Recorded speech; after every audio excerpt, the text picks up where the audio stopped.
So my father died. It took me 7 years to write a poem for him.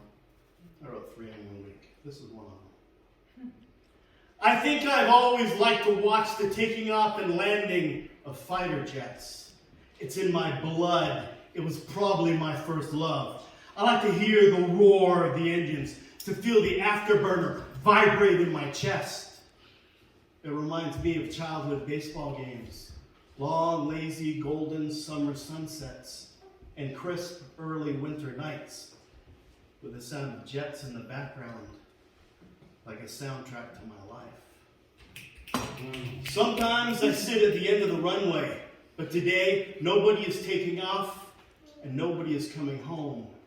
Even the guard dogs patrolling the perimeter fence are disinterested and seem to move in slow motion.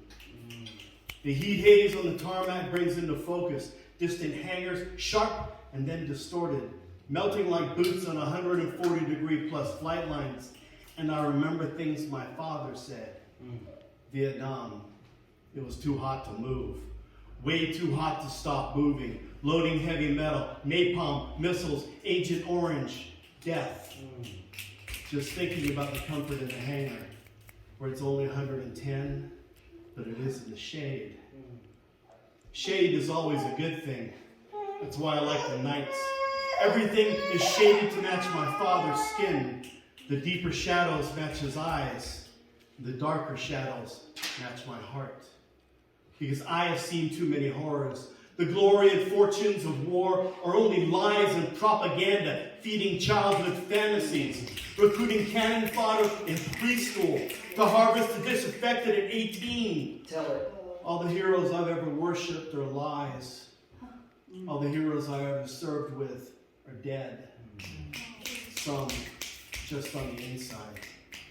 And the sound of the afterburner means get your head down, because a quarter mile of tree line is about to burst into flames.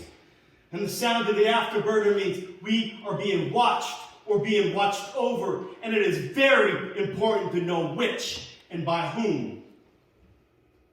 And the sound of the afterburner means pink and blue flames, like comet tails and fairy tales, watched with mouths wide open and eyes all amazed. Still, this is the 1000th time. Sometimes I wait at the end of the runway.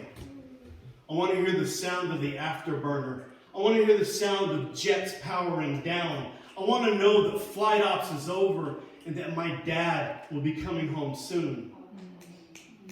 But today, nobody is taking off and nobody is coming home.